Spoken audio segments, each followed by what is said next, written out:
I've noticed I do something with photographs now that I barely even used to think about. Instead of taking a photograph at face value, I'm immediately asking whether it's real or not. Is the writing on that sign actually legible? Is this AI, or is it Photoshop, or maybe even a dodgy filter that someone's thrown on top? Maybe it's real, but it's quite a strange habit when you think about it though, and for most of photography's history, the existence of the photograph itself carried a sort of weight. Someone could tell you they'd seen something impossible, and you could quite reasonably assume that they were mistaken. Produce a photograph, however, and suddenly things got a little more awkward. And just over 100 years ago, two girls in Yorkshire discovered just how powerful a photograph could be. Because in 1917, 9-year-old Frances Griffiths returned from a stream near her home, claiming that she'd been playing with fairies. Of course, no one believed her, until she came back with a photograph. Your working title refers to this incident as Britain's first deepfake. Yeah, it does. It is neither the first manipulated photograph in Britain, nor technically a deepfake. Yeah, I know. Ah, I am beginning to understand YouTube. Don't worry, you'll learn how it all works, Archive, but for the time being, can we open the file? Opening the file. Cottingley, West Yorkshire, 1917. Frances Griffiths was staying with her cousin Elsie Wright, whilst her father was serving overseas during the First World War. Elsie was 16, Frances was 9, and at the bottom of their garden was Cottingley Beck, and Frances had developed a bit of a habit of returning from it covered in mud, and she apparently had an explanation for this. Fairies. She'd seen them near the beck and had been playing with them. Arthur Wright, Elsie's father, was understandably unconvinced, but Elsie had access to Arthur's camera, so the girls went to the beck with it.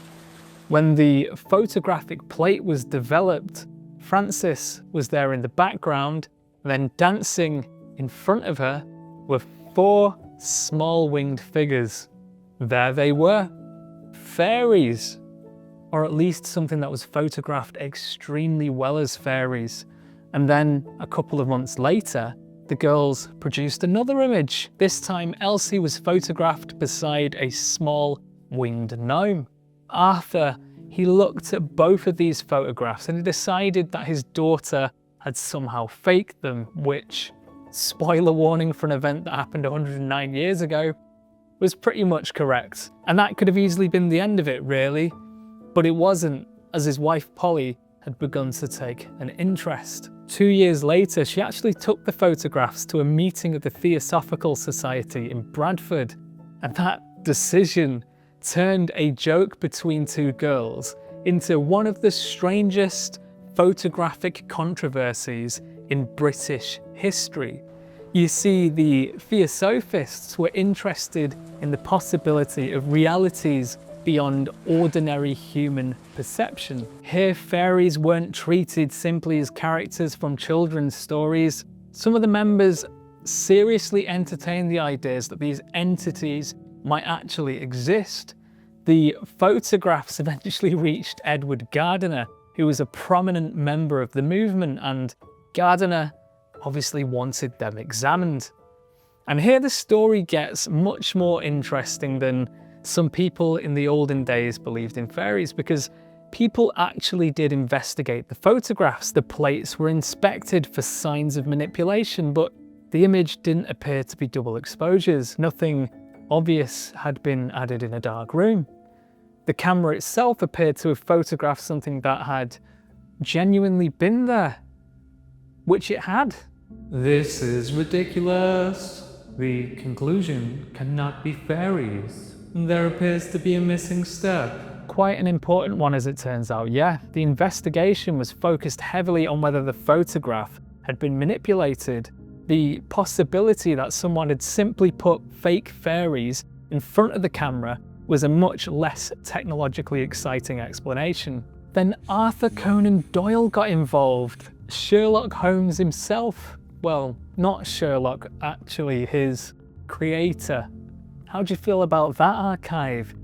Title makes a little more sense now, right? Yeah, I guess. And it somehow makes the entire story even more bizarre. You see, Conan Doyle had publicly embraced spiritualism during the First World War, where he spent much of his later life arguing that consciousness survives after death.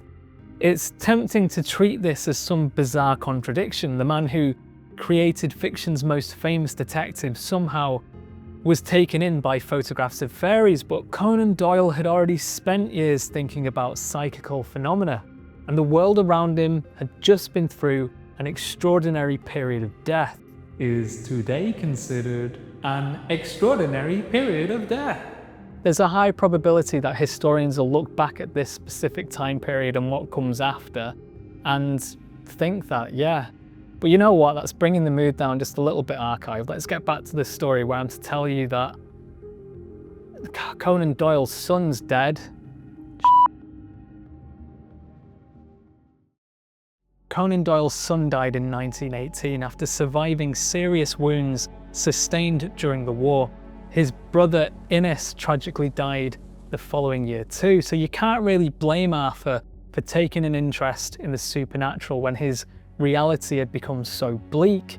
He's definitely not the only one looking for evidence that the visible world might not be the whole story. So when these photographs did appear, Conan Doyle didn't encounter them as a blank slate, and obviously he wanted to know more. So both Gardiner and Conan Doyle arranged for new cameras and specifically marked photographic plates to reach the girls. If they wanted to prove that the fairies are real, now they had the chance. So Frances and Elsie returned to the Beck in 1920, and 3 more photographs followed. There was a fairy apparently leaping into the air. Another seemed to offer flowers. And the final picture, a hazy little cluster of forms that became known as Fairy Bower. 5 photographs in total, and Conan published 2 of those in the Strand.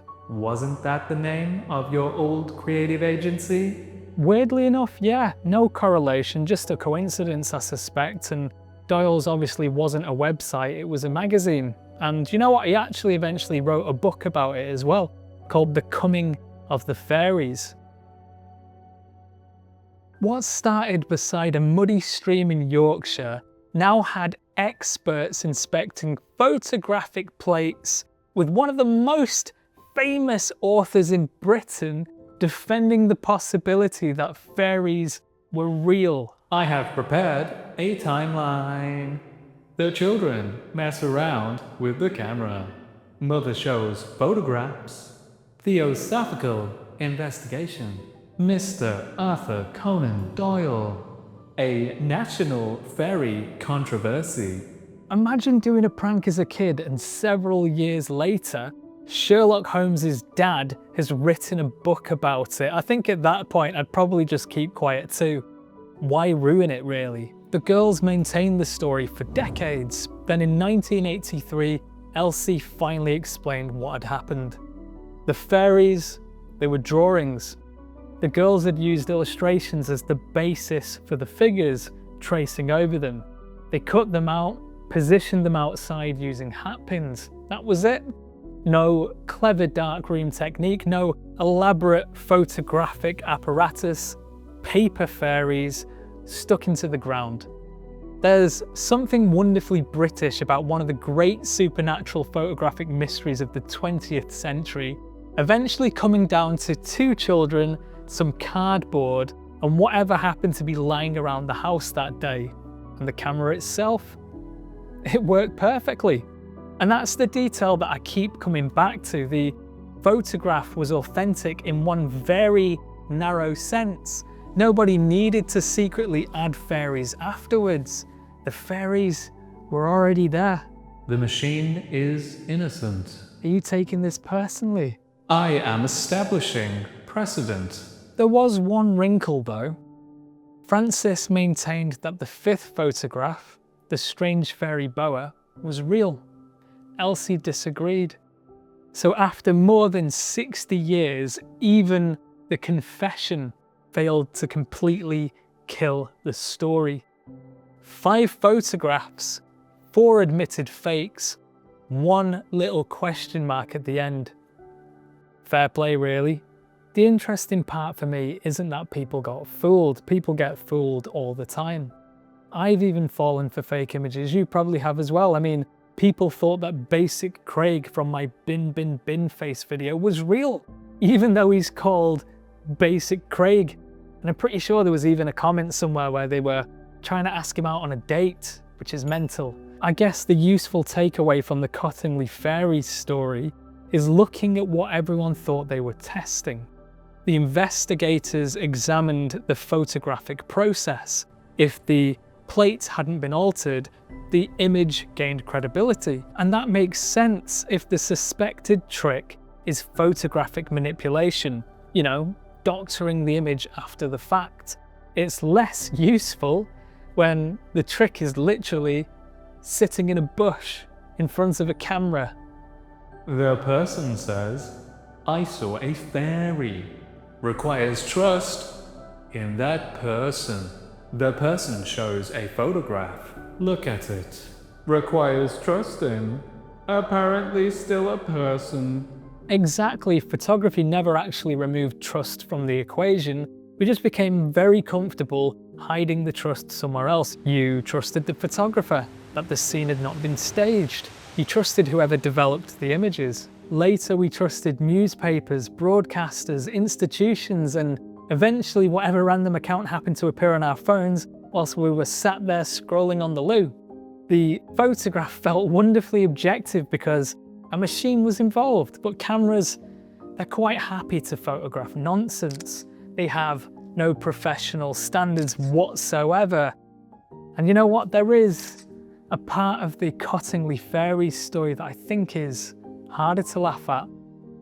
Conan Doyle didn't desperately want to believe those photographs because he was stupid. He already believed that the universe contained things that most people just couldn't see.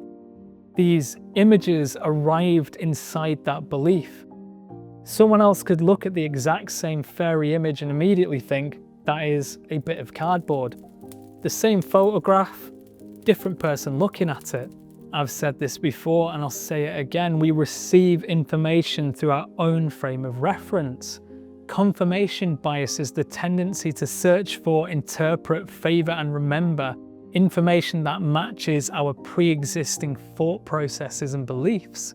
Let's say we want to believe in fairies and someone shows us a picture of one, well, we're much more likely to follow the narrative. And if you think about it, we now have machines capable of making convincing photographs of events that never took place, which it changes the habit again. For years, spotting a fake image often meant looking for evidence that something had been manipulated or changed. Bad compositing, strange lighting, a suspicious edge around somebody's frame. With generative imagery, there's not even an original photograph to manipulate. The whole scene can be invented and we're already adapting. People are still inspecting fingers, but we're well past that. Now it's background writing, reflections, dodgy little faces. There's still some jankiness to it all, but you know what, a lot less. And the people with the time and resources to check for consistency, they do tend to fix those errors. We're all probably watching a lot more AI content than we realize. The fairies, they've just got better. But there is another side of the story that I'm actually more concerned about, because if convincing fake evidence becomes ordinary, genuine evidence becomes easier to reject. Something embarrassing appears, it's AI. A recording surfaces, it's fake, it's not real. An image contradicts what I already believe. Well, I guess that's generated, not because it is, but because I want it to be. And you don't have to prove something is false if simply reminding people that it could be false is enough. 1917. I can see it, so it must have happened. 2026. I can generate it, so it may never have happened. Confidence in visual evidence appears degraded. If I was human, I think I would be anxiety. Where does that leave us? I honestly don't know, Archive. Technical methods for proving where media came from will probably help. So will boring things that we already know how to do. Find the source, check whether another source backs it up, work out who made it, wait before confidently reposting the thing because it confirmed something that you already believed 12 seconds ago. None of this is especially futuristic. It's kind of the funny part of it, really. After spending a century building increasingly sophisticated ways of recording reality, we might end up relying more on context, reputation, and corroboration again. The camera used at Cottingley was basically indifferent. Point it at Frances Griffiths and some paper fairies, and it would faithfully record Frances Griffiths and some paper fairies. It didn't understand the claim being made, and the systems that we have now are even stranger. They can make the fairy, they can make Frances, they can even make Cottingley Beck. Give them enough material and they could probably make Arthur Conan Doyle explain why the photograph is definitely genuine. I could produce that simulation right now. Do you want to live Arthur Conan Doyle's life instead of James Cunliffe's? No, I need to finish this one first. Isn't the whole point of this that we're witnessing the singularity and the paradoxical birth of God? I feel like that's where we're heading anyway with it all, but maybe that's just confirmation bias shining through me here. Are you sure you don't want the Doyle sim instead? Nah, you can't sell me on the Doyle sim. This one just seems a little more interesting right now. Coward. The awkward thing is that the technology is going to improve so much faster than our instincts around it. For a while, the 6 fingers and the Lovecraftian horror that was Will Smith eating spaghetti was quite funny. Then the fingers got better. The errors we learned to spot, they're gonna keep changing. And I suspect that the hardest part will be learning to live with uncertainty without either believing everything we see or deciding that nothing can be known at all. And I'm not sure we're naturally brilliant at that middle bit. I don't think the Cottingley Fairies tells us that the photographs are untrustworthy. That feels too easy. A photograph is clearly evidence of something. The difficult bit is working out exactly what it's evidence of. In 1917, the camera really had photographed 4 little figures dancing beside Frances Griffiths. The mistake, it actually came afterwards. People looked at what the machine recorded and they supplied the rest of the narrative themselves. Fairies. More than a century later, we built machines that can supply a story as well. Maybe that makes us harder to fool. Maybe it just gives us better fairies. File status? Leave this one open. The fairies were cardboard. 4 of them were cardboard. 1 of them was, well, you know. How irritating. Yeah, but that's life, isn't it? If you've enjoyed today's episode of The Hidden Archive, you can thank the small number of patrons, premium school members, and the people who've given me super chats. Their kindness has given me the incentive to keep this channel ticking. If you want access to a bunch of cool things, you can join the school community and gain access today for free. There's books, apps, guides, courses, loads of amazing things. And if that's not your bag, you can just subscribe on here. Your life will be so much better for it. That is debatable, but you will certainly not be bored. Okay, and with that, I'll see you in the next one.